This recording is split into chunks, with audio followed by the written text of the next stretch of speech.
Halo kawan, bismillahirrahmanirrahim. Assalamualaikum warahmatullahi wabarakatuh.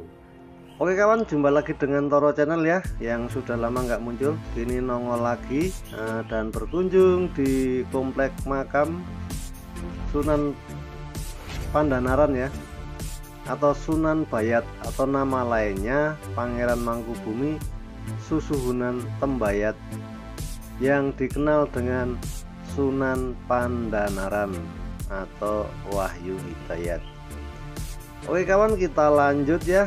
Jadi Sunan Pandanaran ini ya adalah tokoh penyebar agama Islam di Jawa yang disebut-sebut dalam sejumlah babat serta cerita-cerita lisan beliau terkait dengan sejarah kota Semarang dan penyebaran awal agama Islam di Jawa. Meskipun secara tradisional tidak termasuk sebagai wali songo, makamnya terletak di perbukitan Jabal Laikat di wilayah Kecamatan Bayat, Klaten, Jawa Tengah, dan masih ramai diziarahi hingga sekarang. Dari sana pula konon ia menyebarkan agama Islam kepada masyarakat wilayah Mataram. Tokoh ini dianggap hidup pada masa Kesultanan Demak. Terdapat paling tidak 4 versi mengenai asal-usulnya.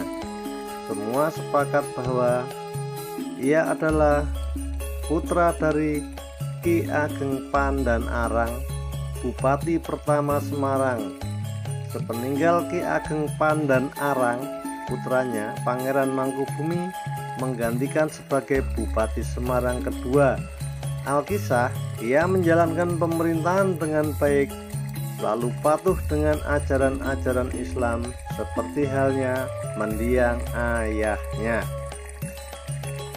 Namun, lama-kelamaan terjadilah perubahan. Ia dulunya yang baik dan menjadi semakin pudar. Tugas-tugas pemerintahan sering pula dilalaikan. Begitu pula mengenai perawatan pondok-pondok pesantren dan tempat-tempat ibadah. Sultan Demak Bintoro yang mengetahui hal ini lalu mengutus Sunan Kalijogo dari Kadilangun Demak untuk menyadarkannya.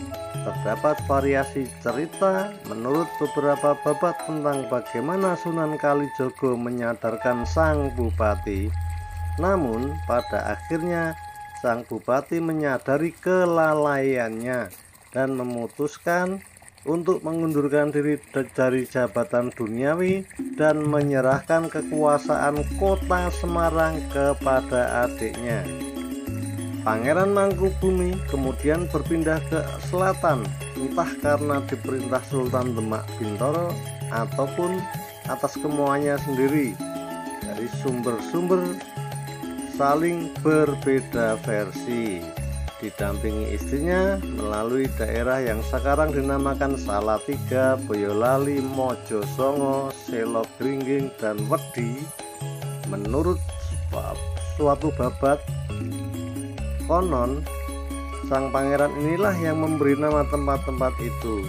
Ia menetap di Tembayat hingga akhir hayatnya, yang sekarang bernama Bayat, Klaten, Jawa Tengah.